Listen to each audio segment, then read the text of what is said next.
Hello guys, welcome back to my রিন্টুরিয়া daily blog channel. কেমন আছো তোমরা? আশা করি তোমরা ভালো আছো। তো আজকে মাটন বিরিয়ানির রেসিপি নিয়ে তোমাদের কাছে চলে আসলাম। তো আমার রেসিপি তোমাদের কেমন লাগলো সেটা কমেন্টে জানিও, আর কার কার মাটন বিরিয়ানি ভালো লাগে সেটাও আমাকে কমেন্টে জানিও, আর আমার চ্যানেলটাকে সাবস্ক্রাইব করে দিও। তো আজকে মাটন বিরিয়ানির রেসিপি নিয়ে আসলাম।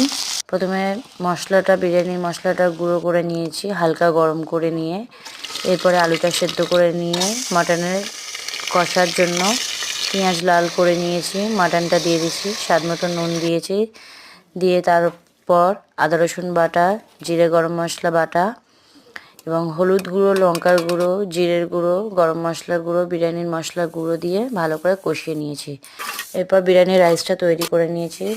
তো বিরিয়ানির রাইসটা তৈরি করার জন্য বিরিয়ানির মশলা, স্বাদ মতো নুন আর সাদা তেল দিয়ে বয়েল করে নিয়েছি। তো আমার বিরিয়ানির রাইস রেডি। এরপরে বিরিয়ানি এক এক করে সাজিয়ে দেবো। তো সমস্ত উপকরণ দিয়ে আমার বিরিয়ানি রেডি। তো আমার ভিডিও তোমাদের কেমন লাগলো সেটা আমাকে কমেন্টে জানিও, আর আমার চ্যানেলটাকে প্লিজ প্লিজ তোমরা সাপোর্ট করো আর সাবস্ক্রাইব করে দিও নেক্সট ভিডিও পরে আসার জন্য।